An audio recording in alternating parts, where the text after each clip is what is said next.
Welcome to the Daily Items High School Football Podcast, our weekly review of each local high school football game scheduled for this weekend.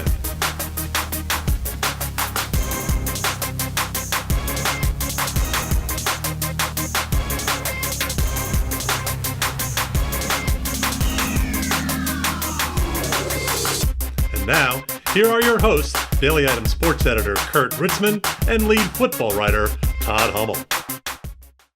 Welcome to week 2 of our game night podcast. I'm Kurt. This is Todd. And Todd, we got 1 week in the books. What was your biggest takeaway? You know, I have to laugh every time we've never done the video. I always wave when you introduce me. Now we do video and I don't wave. So my biggest takeaway from last week, of course, was probably Midwest's victory. One of the 2 games I got wrong on my picks last week. I underestimated the Mustangs a little bit. But you know, the biggest surprise to me was just the way they moved the football. You know, just from East Julietta the last couple of years, the defense has always played good, but where they've ran into some problems was moving the football, and they really didn't have that problem last week against Marion. The very first drive went 80 yards for a touchdown, ended up putting 43 points on the board, and moving the ball at will for most of the second and third quarters against the Colts defense.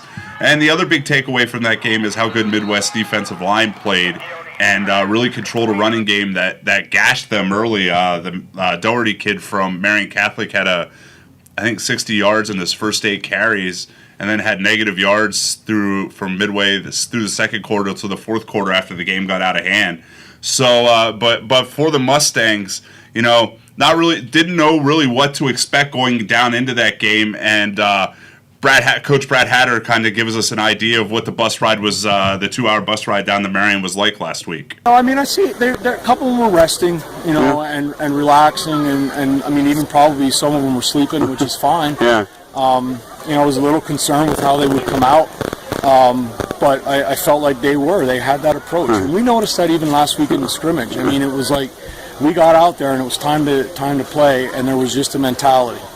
And you know, we'll see if that carries throughout the year, but that to me was huge, to have that mentality and to carry that into the game, and we're fortunate to come out with a win.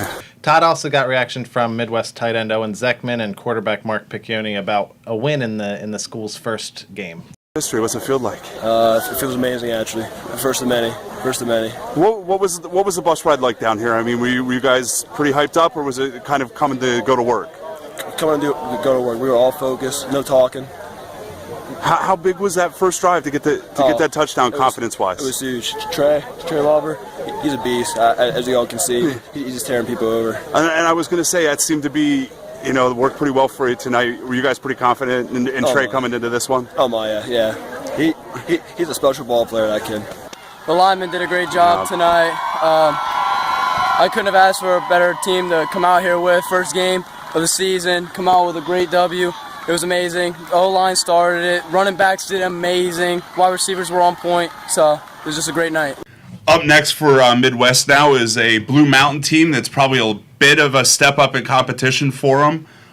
Coached by Corey Mabry. If most of you people, if you do know Corey, played cornerback for Susquenita back in the early 90s, and once student taught at Selinsgrove, and I know this because I had him in school, which he wasn't happy about once he found out I was 43, but that's a whole nother issue. But yeah, this is a step up. You know, this is a typical Blue Mountain team from back in just like when Chuck Cutts coached them. Delaware wing T. You know, Coach Hatter's a little worried about the counters and stuff. That's where Midwest kind of ran into some problems last week, was with gap control. He'd like a little bit better consistency with that against a misdirection team. But first home game for the Mustangs out at West Snyder. They're expecting to get a big crowd. Should be a fun night. I think Mike Bullock's going out there for us. Yep. So I think this is an interesting matchup. I think we get a read on how good Midwest is if they win this game or keep it pretty close. And I think they have a chance to do that. But you know, this Blue Mountain team's experienced, and I think they pick up the victory. You know, I was wrong last week. Hopefully I'm wrong this week. But, you know, with the way Midwest played last week, they just have to keep that energy and that kind of attacking defense they played. Where do you want to go next? Normally we go through the hack games, but I want to change it up this week. Oh. I asked what your biggest takeaway was. Mine was from Millersburg. Lost all 10 games last year, 9 on the field, lost the last one by forfeit. Came out week 1, had a much improved offense. Caden Feaster threw 3 touchdown passes, Millersburg's quarterback. Last year, the whole season, Millersburg threw 1 touchdown pass as a team. And the thing I took when I was looking at the box score was also 356 yards passing too. So, that was, again, Milton made it a big improvement once they figured out how to move the ball a little bit and score some points. And I wonder if Millersburg's kind of moving in the same direction. Now they get Pine Grove this week, another team that has been struggling lately. But Pine Grove won their first game last week under new coach Frank Gaffney. So this is kind of another litmus test for Millersburg. If they move the ball pretty consistently, 27, 28 points a game is going to win you some games eventually. And with a team like that, it's going to obviously be, can they stay healthy and can they keep their depth? And, that's where they ran into problems last year, is ended up with 20-some players at the end of the season. I think it was fewer than that before week 10, which is why they didn't play. Yeah, so I think that's the big thing there, and they're just going to, if they could stay healthy, they might surprise some people, and it'll be interesting to see, what they do this week against Pine Grove. Yeah, home opener for the Indians. I think they're going to win. Well, go out on a limb, man. And that's going to be the biggest thing. I say the same thing every week about them. A win goes a long way for confidence. And, look at what that win did, or even playing somebody close like Milton did with Montoursville last year in that game that they just lost. So, building confidence, is huge for a program like Millersburg, and a win on Friday night against the Cardinals would be really big. You mentioned Milton twice, making the parallel between them and Millersburg. Milton had a real tough 1-point loss to Shamokin last week. They're traveling to Turbotville this week to take on Warrior Run, which had some good defense in a 17-0 loss to Muncie, but offense could use some improvement as the season goes on. By the way, I have a new favorite name for the season. Warrior Run's quarterback is Remington. I can't think what the last name is, but he sounds like he should be a star in Dallas. But anyway, I think the biggest thing for Warrior Run in that game against Muncie last week was scoring a touchdown. Obviously, they got shut out. Sometimes I make myself sound so brilliant, but they didn't. They moved the ball a little bit, but they couldn't get into the end zone. The defense played well. Linebacker Jackson Welliver had, I think he had 16 tackles. I saw. Wow. They played real well defensively. I think this is a whole different. They gave up 200 and some yards to Cameron Good, the Muncie quarterback, and now they have Phil Davis and the Milton offense coming in. Completed only 7 passes last week, was like 7-23, but it was like almost 300 yards. Quaylen Rice had 4 touchdown catches, and at 6'4", 190 pounds, he's going to be a tough matchup for a lot of teams in the secondary.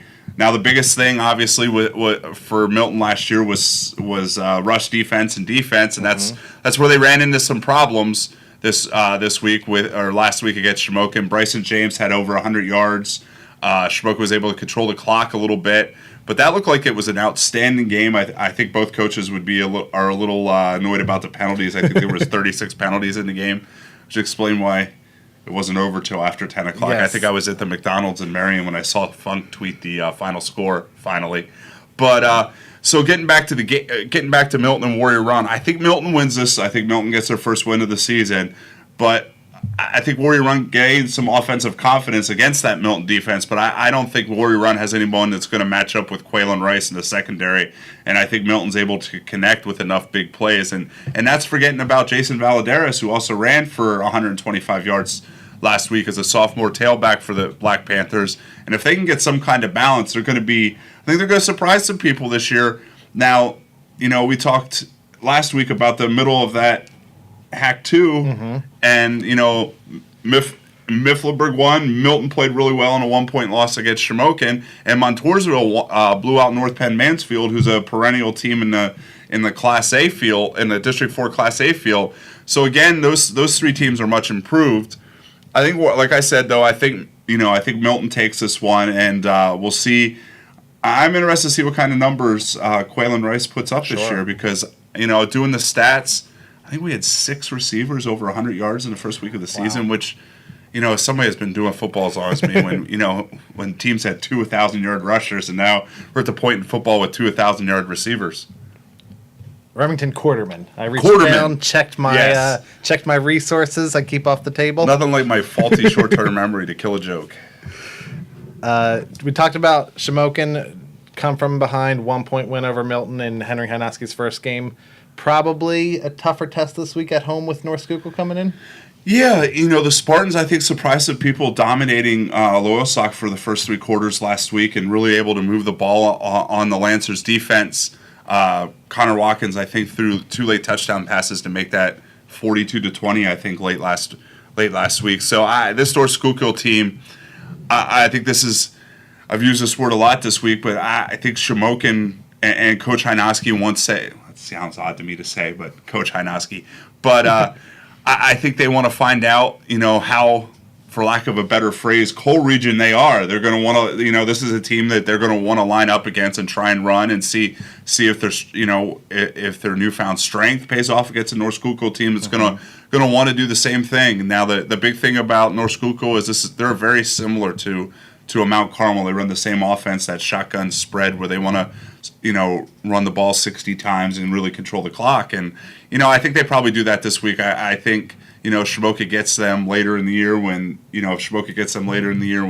the new coaching staff has some of those things figured out, like that did not go right against Milton last week. I think it might be a little closer, but I think this is a big step up for Shamokin. I think North Schuylkill gets this one. One of the bigger surprises to me of last week, and I know you predicted the winner, but Danville came down just a couple blocks from where we're sitting now and really won fairly easily against Shikellamy. Well, I think the big part was Lucas Tilford got hurt and was out for most of the middle part of that game, and it was 7-7. And I think we found out as Lucas goes, I think the Braves are going to go for at least for this early part of the season until they kind of find out, what other offensive weapons that they have. And, Coach Kaiser was really concerned in the beginning, when we talked in the preseason about his offensive line and how they would play. And I think they found out that they found some offensive linemen, obviously, because they have a plethora of weapons in the backfield. Peyton Riley had 3 touchdowns before the sunset, I think was Peyton Persing.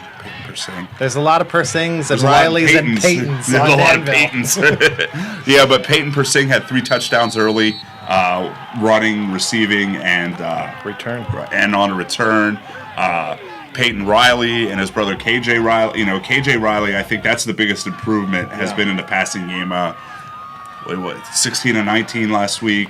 They were able to hit Shane Kozik 10 times to move the chains at times. Our Scott Dudinsky talked to Shane Kozik, Danville's tight end, about the game with Shikellamy last week. We knew they were going to be tough, but everyone came out hard. All this experience we had coming, all these senior stars since we were freshmen, the bond we have together is just something great. Now Danville has a giant game this week in Division II with Loyalsock. I think people were a little surprised that Loyalsock dropped that first game in North Schuylkill, but this is probably for the Division II title at this point, a rematch of the 3A championship game from a season ago that Loyalsock won. We'll also be on WQMY this week on TV. If you can't make it up there, if you want to watch it. I think my feelings on this game have changed a little bit just from the results of the first week. I thought Loyalsock would probably be favored with what they had coming back, but I think Danville played so well last week against Shikellamy, and with Loyalsock losing, I think I like Danville in this game more than I did a week ago because I think it's a tough matchup. Loyalsock has somebody like Gerald Ross on the outside that could probably take away, one weapon maybe, but one Peyton, but maybe not both Peytons. And then with the way they attacked the middle of the field last week with Kozik at tight end, that just opens up more of the offense. And I think we see more of the running game. They really spread out the carries between Joey Harris and Carter Comney and Jagger Dressler. I don't know why I couldn't think of Jagger Dressler's name, but they spread out the run offense a little bit, and that kind of makes it hard to tell who's getting the ball too. So I think that's a big thing for Danville. I think Danville gets this one. It's a different story for Schick. Home again. Central Columbia's coming in off a tough loss to Mount Carmel. Schick completed 7 passes. I know we mentioned Lucas missed some of the middle part. 2 of those passes were to Darrell Lyles, but didn't seem like they were able to get a lot of offense going. How do the Braves bounce back this week? Well, I think the Braves and the Blue Jays are kind of in the same boat. Central was able to kind of hang with Mount Carmel by hitting some big plays in the passing game, but they did not really generate much of a running game against Mount Carmel, and they kind of made their living on that last year, being really balanced with Gensimer having Isaac Gensimer having over 1,000 yards on the ground, and the Braves, just didn't play well, and the game got away from them in the first half. I think the Braves will probably be better this week, and I think they want to kind of do the same thing. I think they need to get their running game established and find some more weapons other than Lucas to take a little pressure off the quarterback. And one of those people, you mentioned his name earlier, is Darrell Lyles. I think they want to get him open down the field, and I think they're probably a little concerned about their defense at this point with the way, giving up 41 points in the first game. But, between Ulysses Mercado and Evan Bigeman at linebacker, and, I think they'll get these solved. I think this is a closer game. I think Central's probably a little better team right now. Central probably gets this one. And I think Shikellami's going to be the type of team that probably gets off to a slow start with such a tough schedule, but come playoff time is going to be a much different team because those guys will get it figured out over there and figure out what they do well. We mentioned Mount Carmel with coming off a tough win over Central Columbia. That was the game I was mostly listening to on the radio here in the office. Mount Carmel's down 7-2 at halftime. Offense is struggling. Then get a couple nice drives, and Noah Burkowski has a game-stealing interception to get that win. Now they host Southern Columbia. Tough. Third time in, probably it's 11 or 12 game span that these two teams have played. They met twice last year. Southern Columbia won both. Obviously, they went undefeated. But they were 2 of Southern's tougher games. I was going to say the district championship game was the toughest game of the playoffs for Southern Columbia, and Mount Carmel probably has at least a semi-legitimate claim to be the second best team in 2A last season, for whatever that's worth to them. Probably absolutely nothing, but the Mount Carmel defense really played well in stopping Southern Columbia's running game the last those 2 games, especially in the first half. But like most teams where they ran into the issues was containing the passing game and the running game, and Julian Fleming was able to hit touchdowns early in those games to give Southern a lead and a little bit of confidence that once they got their offensive track in the second half, that they were able to pull away from Mount Carmel. I think this is a matchup where Southern's obviously favored. They haven't lost a regular season game, I think, since 2011. So that can't be right. 2011. I think it's the final regular season game in 2011. Oh my goodness. So you can't go wrong picking the Tigers. But again, I think this is a close game, and Coach Roth talked at the beginning of the season and to me earlier this morning about this is kind of a measuring stick. This is how you figure out. This is where he finds out how his young line stands up to a good football team, because Mount Carmel's got an experienced defensive line back, and his young, I know I'm going to say the wrong side, but right, his young right side of the line is of first year starters is going to have to figure it out quickly, and ramp it up, because they have Southern has Mount Carmel, Selinsgrove, and then Henry Hinoski's return and back in these next 3 weeks, so that we're going to find out. I was going to say how good Southern is, but we're going to find out how good Southern is. I mean, they're I think we all think they're state championship contenders. I think that's probably the only thing that stands between them and maybe a historic offensive season is figuring out that right side of the line with some of the weapons they have. Sure. For Mount Carmel's going to want to do the same thing. Pound the ball. One of the most underrated, if anything's underrated in this Southern team, it's probably their defense. 24 carries for negative 25 yards on the ground last week for Bloomsburg. Their linebackers are so good between Cal Halliday and Max Tillett and Preston Zachman. Had a little trouble. Bloomsburg hit some pass plays on them, so it'll be interesting to see. That's one place Mount Carmel struggled against Central, was getting their passing game untracked. So we'll see if Tommy Riesinger can hit some passes and kind of, maybe Southern respect the pass a little bit to open up that running game. But again, I think with Southern's running streak and how good Southern is, it's really hard to pick against the Tigers in any game in the regular season this year. I agree. Last year I picked Mount Carmel in this game. Didn't go. But I will say, if Mount Carmel just hands the ball off to John Ayers, whoever else they want back there, 3 1/3 yards every time, don't even let Southern offense take the field. Well, I would assume that's a game plan. Well, That's a little easier said than done, well, man. of course. You mentioned earlier a lot of big receiving numbers. This jumps off the page. 9 catches, 197 yards for Dylan Farinato in week 1. Yeah, and that was a big difference in the game. Selinsgrove's mistakes, and they just had no answer for Dylan Farinato. And we talked last week that Lewisburg has a lot of confidence going into this season, and for obvious reasons, heading out to Central Mountain. If they figure out stopping Colin Jones, they should win that game pretty easily. He had 3 touchdown catches and 150 yards against Williamsport last week. But, yeah, I think Lewisburg's going to go up there. They're going to want to establish a running game. I think that would be the one takeaway from that game last week against Selinsgrove, is they probably don't think they ran the ball as well as they could. As long as Nick Shedlesky's completing almost 80% of his passes and Dylan has 199 yards receiving, I think they'll be okay. But I think they would like to be a little bit more balanced. And then on the other side for Central Mountain, they have a lot of confidence coming into the season. Gave up 62 points to Williamsport last week.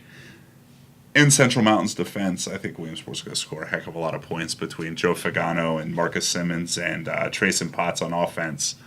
But I think Lewisburg wins this one pretty easily, and I think Lewisburg has Lewisburg thinks it's the Division I favorite, and it is obviously, and they certainly have are in the mix with Loyalsock and Danville as the favorites in District 4-3A as well. Wow. And you went out to Lewisburg yesterday for our game night cover story on Dylan Farinato, which you can get in Friday's Daily Item. Which is hard to believe we've never done one on Dylan. I feel like that's probably an oversight on my part going into a senior season. But, it's a fun one. He plays in multiple roles for Lewisburg. Would you call him a Swiss Army knife? Oh, you've been waiting to get that in, haven't you? Yes, I will call him a Swiss Army knife. But, since he moved from Mount Carmel in 9th grade, he started for 4 years for them. All-time leading receiver, broke Matt Federaka's record on Friday night when they played in the game against Selinsgrove. Going to make his college decision soon. It's down to 2 schools. That was as specific as Dylan would get. We don't know what 2 schools? I'm not sure what 2 schools. So we'll see how that goes for him, and it's a fun little story. He's a good kid. We'll see where he ends up, and I'm just interested to see where what kind of numbers he puts up. I think between him and Julian, I think and Quaylen Rice, I think we got a shot at least 3 1,000-yard receivers, which is something that I don't think has happened very often around here. Wow. Let's talk about the team they beat last week. A good game. It ended up being 10 points, but Lewisburg had to come back to beat the Seals. They host Jersey Shore, who I think we expect to be good this year too. Yeah, Jersey Shore lost again to Bellefonte, and we were a little stunned that last year when that happened, but turned out Bellefonte was pretty good. Ended up playing Selinsgrove in the state playoffs. Lost to Bellefonte again, 14-7 in the first week of the season. As Kyle Toom goes, I think right now is how Jersey Shore is going to go. If they're going to get their running game going, they're really experienced at quarterback with Tanner Lorson back there, a junior who was Elijah Shemery's backup the last 2 years.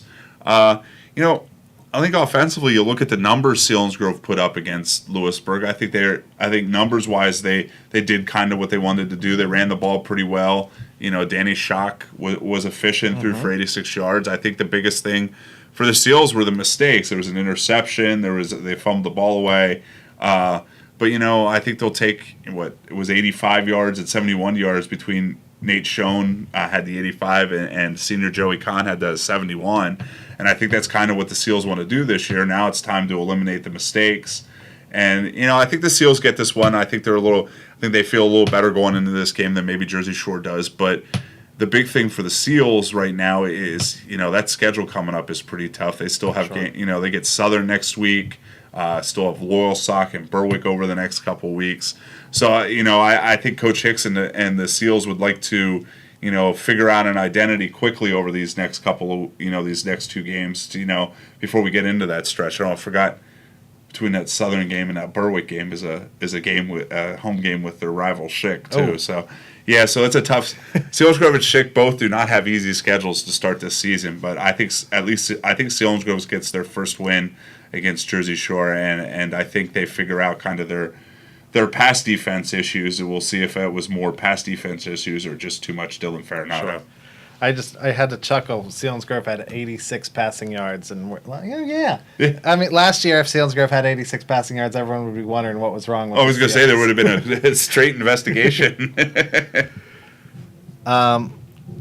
So we'll head to our other TVL game. Lion Mountain hosts Susquenita. I don't know what to make of Lion Mountain's Week 1 result. I don't know if Tamaq was really good or just a bad night for the Eagles, but losing 42-0 in your opener, not good. No, it's not, and I think I think it's a little bit of both. Okay. Tamaqua had a 1,000-yard rusher return. Lion Mountain lost most of their defense from a season ago. Now, did they expect 200-yard rushers from Tamaqua? No, I don't think so. And I think that's probably where the biggest issues right now lie for Lion Mountain is Coach Carson's father, Mike, figuring out, defensively what they're going to be able to do. A little bit easier test this week in Susquenita. Lion Mountains probably should be favored. They were kind of the opposite. They were able to run the ball a little bit against Tamaqua, where they ran into trouble as Evan Herb, the returning quarterback, struggled a little bit with 65 yards passing and interception. So I think that's kind of where, probably Brandon Carson's focus is going to lie, is trying to figure out what went wrong offensively for them. Now, correct me if I'm wrong, but last year when they went on that good run, beat Newport, won a playoff game, It was, again, they were getting a lot of passing yards from Herb, right? Yeah, he threw for over 2,000 yards, and okay. He'll get it figured out. I think most of that is just more, first game, Tamaqua, things start to snowball and things get out of hand. They'll figure it out down there. And again, they should beat Susquenita, and that's kind of a chance to get some confidence and figure out some of the things that went wrong last week. And, I don't think there's any doubt Lion Mountain's probably is still a contender in the TVL, and they'll get it figured out down there. Okay. Last game to talk about, Mifflinburg at Bloomsburg, pushed back to 7:30. Are they playing at the high school or the college? I think they're still I think they're at the high school, but okay. I should have looked a little closer there. Check on Twitter. We'll let you know where it is. Mifflinburg's game was really interesting. I was following along. Chris Nagy was there. Played Hughesville in the opener. It's a 1-score game. Hughesville goes to punt. Bad snap, gets into the end zone. Hughesville's punter gets it, kicks it straight up in the air, lands in the end zone. Mifflinburg covers it to double their lead and go on to grab the win. I'm betting Coach Gare really wished he would have smacked that out of the end zone once I went to the end zone. Yes. And I bet he does that in drills this week. But, yeah, again, we talked about the bottom half of the Division II about being wide open, and Gary DeGroat had over almost 200 yards passing. I think it was 180 yards passing and over 100 yards rushing. Ooh. So, that's a player that Bloomsburg is really going to have to be concerned about. And he and Riley Stahl hooked up a couple times, speaking of guys who had over 100 yards receiving last week in that list of people. Again, I think this is a better Mifflinburg team. Bloomsburg, I don't know how good a read you get on Bloomsburg from last week's game against Southern Columbia. I think Mifflinburg gets this one again, and a 2-0 Mifflinburg team would be a surprise, I think. But also,